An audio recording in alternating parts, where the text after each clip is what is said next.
Hello दोस्तों, welcome to all. आप सभी का आपके अपने channel all out cricket fantasy में स्वागत है।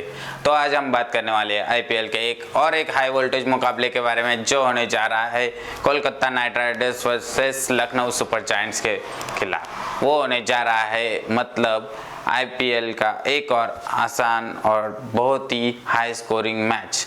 ये होने जा रहा है ईडन गार्डन्स यानी कि कोलकाता के अपने खुद के मैदान पे, कोलकाता के अपने खुद के होम ग्राउंड पे होने जा रहा है। ये होने जा रहा है 14 अप्रैल को ठीक दोपहर 3:30 बजे खेला जाएगा। उसके बारे में हम टोटल बात करेंगे और हम बात करेंगे दोनों प्लेयर्स की प्लेइंग 11 क्या होगी, पिच रिपोर्ट कैसा है, कैसे है, किसका एनालिसिस कैसा होगा, कौन खेलेगा कौन नहीं खेलेगा, आज क्या स्ट्रेटेजी लेके आते हैं कृणाल पांडे, राहुल केएल राहुल, उसके बाद में निकोलस पूरन, इन तीनों की अच्छी सी टाइप के वजह से कौन क्या परफॉर्मेंस लाएगा और श्रेयस अय्यर भी क्या चेंजेस करके लाते हैं, ये भी एक देखने वाली बात होगी।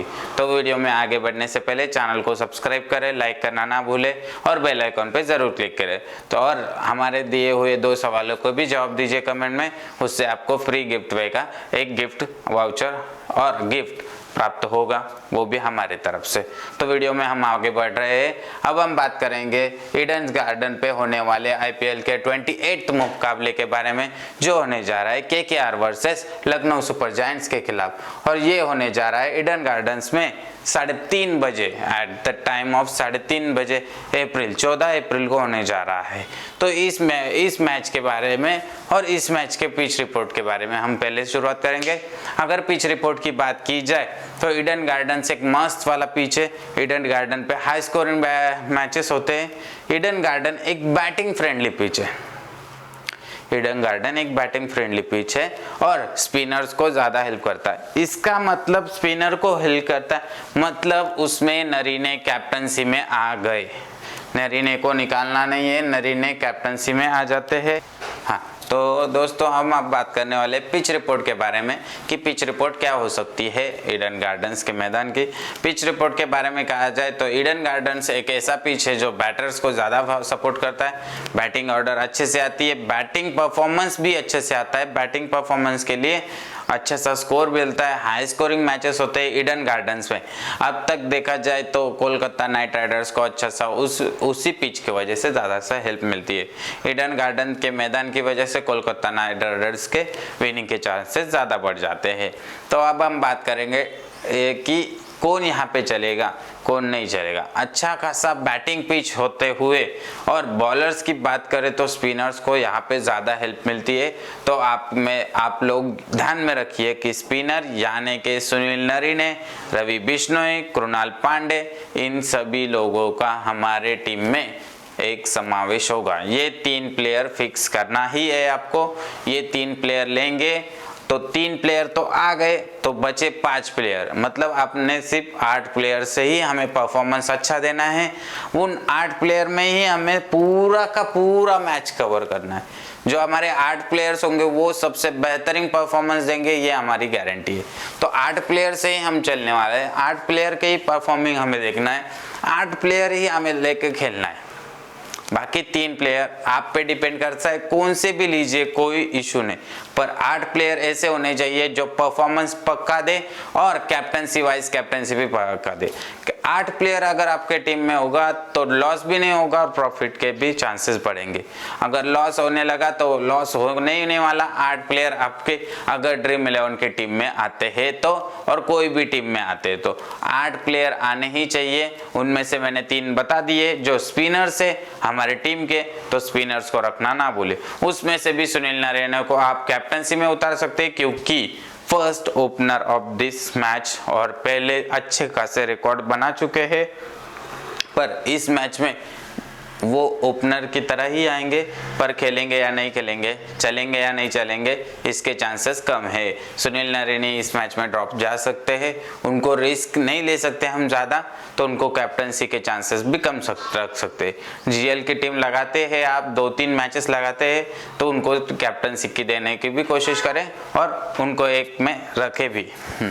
तो आगे बढ़ेंगे हम इसी मैच के एक हाई स्कोरिंग परफॉर्मेंस के बारे में। हाई स्कोरिंग परफॉर्मेंसेस के बारे में कहा जाए तो एक अच्छा खासा परफॉर्मेंस पिछले कुछ मैचों में देखा गया है, जैसे कि मुंबई इंडियंस ने 200 से प्लस स्कोर किया है ईडन गार्डन्स में, केकेआर ने तो किया ही है, सीएसके ने भी अच्छा सा स्कोर किया है इसी पिच पे। अभी बात करेंगे इधर के एक एवरेज स्कोर के बारे में, तो 160 टू 180 तक एवरेज स्कोर बन सकता है इस पिच पे। और देखा जाए तो अब तक का 235 रन का हाई स्कोर यहाँ पे सीएसके ने पिछले बार चेसिंग को दिया था। इस हिसाब से देखा जाए तो इतना स्कोर बन सकता है।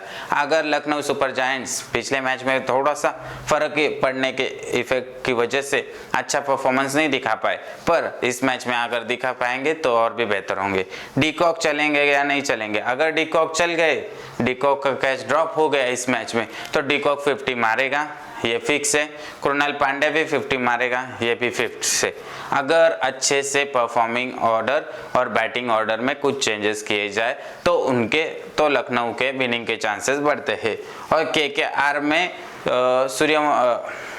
केकेआर की बात की जाए तो केकेआर में श्रेयस अय्यर भी अच्छे परफॉर्म में है, तो वो भी एक 50 करेंगे, ये चांसेस है। तो अगर हम बात करेंगे फर्स्ट बैटिंग करके अब तक इस पिच पे 36 मैचेस विन हुए फर्स्ट बैटिंग करके, क्योंकि फर्स्ट बैटिंग करके यहाँ पे स्कोर रोके जाते हैं। स्पिनर्स को लाके स्पिनर्स से अच्छा परफॉर्म करा के और स्पिनर्स का अच्छा सा यूज करके यहाँ पे हाई स्कोर्स बनाए जाते हैं। और सेकेंड बैटिंग करके यहाँ पे 51 मैचेस विन किए गए हुए, क्योंकि स्लो पिच हो जाता है, उसके बाद में बैटिंग स्लो हो जाती है, रन स्कोर कम हो जाता है, अच्छा परफॉर्मेंस नहीं आ पाता, इसलिए विनिंग के चांसेस सेकंड बैटिंग वालों के बढ़ जाते हैं। हाँ, तो अब हम दोस्तों बात करने वाले हैं दोनों टीम्स के प्लेइंग 11 के बारे में। अगर प्लेइंग 11 के बारे में कहा जाए तो डीकॉक इस मैच में फ्लॉप होने के ज़्यादा चांसेस हैं। उसके बाद में बात की जाए तो निकोलस पूरन चलेंगे इस मैच में। निकोलस पूरन को हमें फिक्स प्लेयर में रखना है। निकोलस पूरन एक अच्छे से प्लेयर है, उनको कैप्टनसी में भी रखा जा सकता है। आप जेएल की टीम लगाते हैं तो अच्छा सा परफॉर्मेंस निकोलस पूरन देंगे। केएल राहुल एक अच्छा सा प्लेयर है, कैप्टनसी के हिसाब से अच्छा सा स्कोर भी करता है, केएल राहुल को भी हम टीम में रखेंगे। उसके बाद में बात आती दीपक हुड्डा की, एज एन इम्पैक्ट प्लेयर आते हैं पर कुछ ना कुछ अपना काम दे के ही जाते हैं। आयुष बदोनी पिछले मैच में 50 लगा के आ रहे हैं, इस मैच में अच्छा सा परफॉर्मेंस आएगा उनका। टीम को क्या चाहिए टाइम पे, क्या कंडीशंस के हिसाब से क्या चाहिए, आयुष बदोनी अच्छे से जानते हैं। उसके बाद में हम बात करेंगे मार्कस स्टोइनिस के बारे में, कुणाल पांडे भी, ये दोनों प्लेयर्स अच्छे से परफॉर्म करेंगे। ये दोनों ऑलराउंडर्स टीम को अच्छा सा स्कोर लाने में बहुत मदद करेंगे, इसलिए इन दोनों को भी रखना ना भूले। फिर हमें रखना है टीम में उस हिसाब से देखा जाए तो केएल राहुल को, निकोलस पूरन को, मार्कस स्टोइनिस को और कृणाल पांडे को। Ayush Badoni depends on you, आप केएल राहुल को निकाल के आयुष बदोनी को भी ले सकते हैं, इससे आपके विनिंग के चांसेस बढ़ भी सकते हैं और कम भी हो सकते हैं, क्योंकि बैटिंग ऑर्डर कैसा आता है उस पर सब कुछ डिपेंड करेगा। तो फिर बात करेंगे हम बॉलर्स के बारे में। बॉलर्स के बारे में देखा जाए तो रवि बिश्नोई और हमें ये लेना है कुणाल पांडे, ये दो बॉलर्स हमें रखना ही है। अब हम बात करेंगे केकेआर के प्लेइंग 11 के बारे में। केकेआर के प्लेइंग 11 के बारे में देखा जाए अगर तो केकेआर के फर्स्ट बैटर है वेंकटेश अय्यर, फिल सॉल्ट और देखा जाए तो नीतीश राणा। फिल सॉल्ट और सुनील नरीन, ये दो ऐसे प्लेयर है वो अच्छे से परफॉर्म कर रहे हैं, पहले ओपनर्स के रोल में आते हैं और अच्छा सा बैटिंग ऑर्डर का अच्छा सा स्कोर भी निकालते हैं। अगर फर्स्ट टॉस विन होती है केकेआर तो पहले ही कैप्टनसी में आप फिल सॉल्ट को नहीं तो सुनील नरीन को, इन दोनों में से एक को बैलेंस बना के रख दीजिए, उससे विनिंग के चांसेस और बढ़ जाएंगे। श्रेयस अय्यर है, अच्छे से कैप्टन है, कैप्टन का रोल के हिसाब से ही बैटिंग भी करते हैं और परफॉर्मेंस भी अच्छा देते हैं। रिंकू सिंह है, अच्छा सा परफॉर्मेंस आ रहा है उनका, एक फिक्स प्लेयर के हिसाब से उनको भी रखना ही है हमें टीम में। रिंकू सिंह, आंद्रे रसल, उसके बाद में आते हैं आंद्रे रसल एक परफॉर्मर। अगर फर्स्ट बैटिंग आती है केकेआर की तो केकेआर 200 से अबो को स्कोर करने की कोशिश करेगा। 200 से अबो का स्कोर यानी कि आंद्रे रसल का बैटिंग ऑर्डर में आना, और बैटिंग ऑर्डर में जब भी आएंगे आंद्रे रसल तो 50 प्लस रन को तो भी बनाएंगे, इसलिए उनको भी कैप्टनसी में रखने के चांसेस है। ये रही बैटिंग ऑर्डर ऑफ केकेआर की। अभी हम बात करेंगे बॉलिंग ऑर्डर के बारे में। बॉलिंग में हर्षित राणा इस बार चलेंगे, इस हिसाब से उनको रखिए टीम में। उसके बाद में वरुण चक्रवर्ती और सुनील नरीने और मिचेल स्टार्क, ये 4 बॉलर से 4 में से हमें 3 ही रखने हैं। उसमें से सुनील नरीने आ ही जाते हैं ऑलराउंडर्स के रोल में। उसके बाद में वरुण चक्रवर्ती और हर्षित राणा, ये 2 बॉलर्स के साथ हम आगे जा सकते हैं। और उसमें से इम्पैक्ट प्लेयर और इम्पैक्ट बॉलर कौन आता है वो टाइम कंडीशन के हिसाब से हम बताएंगे। रिसेंट परफॉर्मेंस के बारे में कहा जाए तो केएल राहुल का परफॉर्मेंस अच्छा है, हर मैचेस में रन बना रहे हैं। उसके बाद में आयुष बदोनी का परफॉर्मेंस अच्छा है, निकोलस पूरन का परफॉर्मेंस अच्छा है, और देखा जाए तो क्विंटन डी कॉक का भी परफॉर्मेंस अच्छा है। पर खेलेंगे या नहीं खेलेंगे, इस मैच में अच्छा चलेगा या नहीं चलेगा, ये मुझे नहीं लगता। इसलिए हम इन 3 प्लेयर के साथ आगे जाएंगे, जो है केएल राहुल, निकोलस पूरन, आयुष बदोनी, और एक ऑलराउंडर के रोल के लिए और एक ऑलराउंडर बॉलर के रोल के लिए मार्कस स्टोइनिस, और उनके बाद में कुणाल पांडे के साथ हम जाएंगे।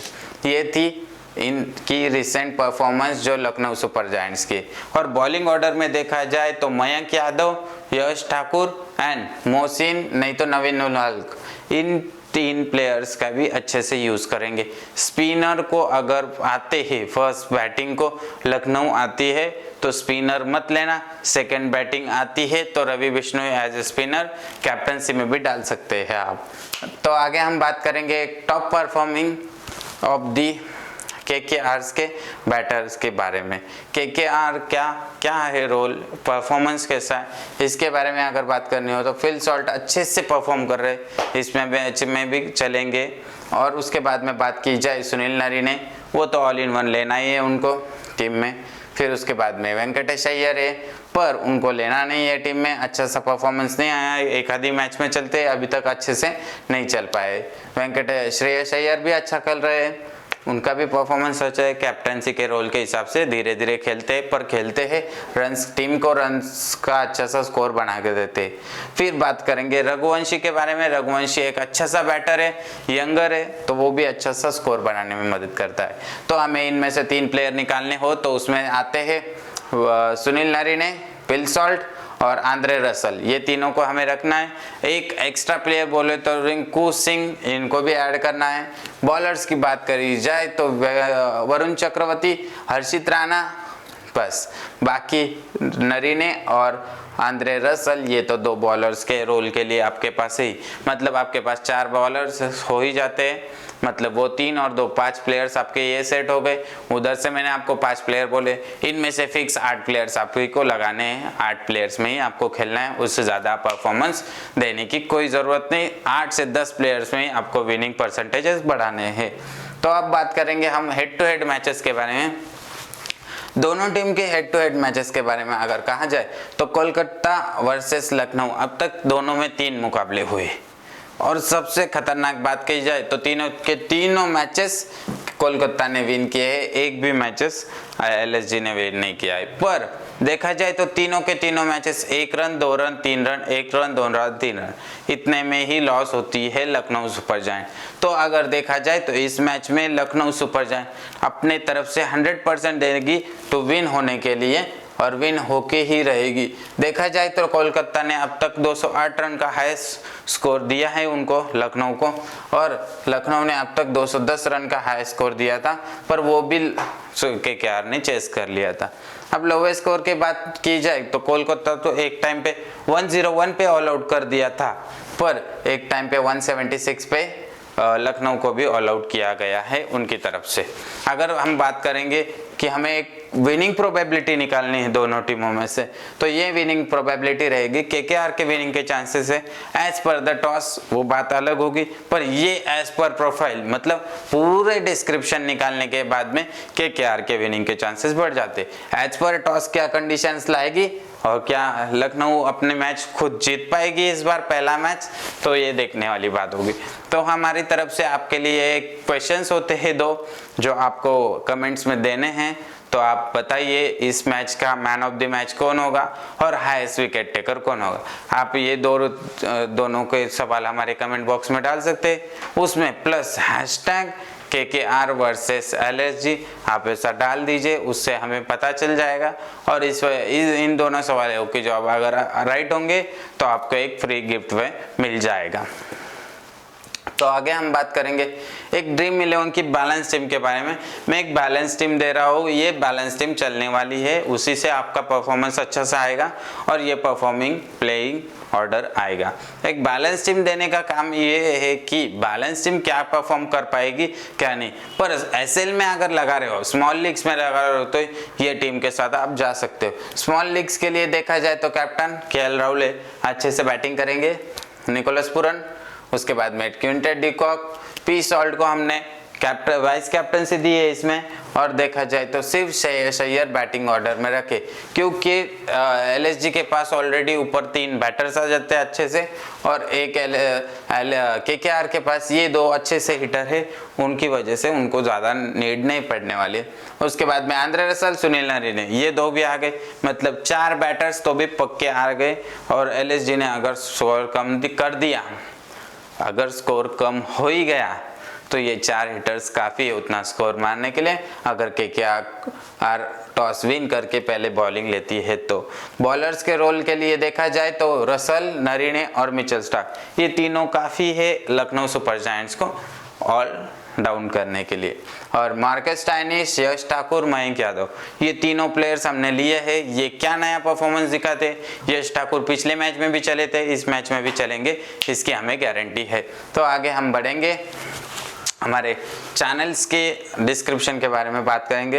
ये है मेरी टेलीग्राम लिंक, आप इसको फॉलो कर सकते हैं। इस पे आप एनालिसिस करके और चेक करके एक एनालिसिस से आप देख सकते हैं हमारे वीडियोस में क्या आता है क्या नहीं आता है, अपने क्या चेंजेस आए क्या नहीं आए। हमारी टेलीग्राम की लिंक है और यूट्यूब के डिस्क्रिप्शन बॉक्स में हमारी टेलीग्राम लिंक दी गई हुई है, उसको आप ज्वाइन करें और विनिंग के चांसेस बढ़ाएं। Thank you so much for watching this video.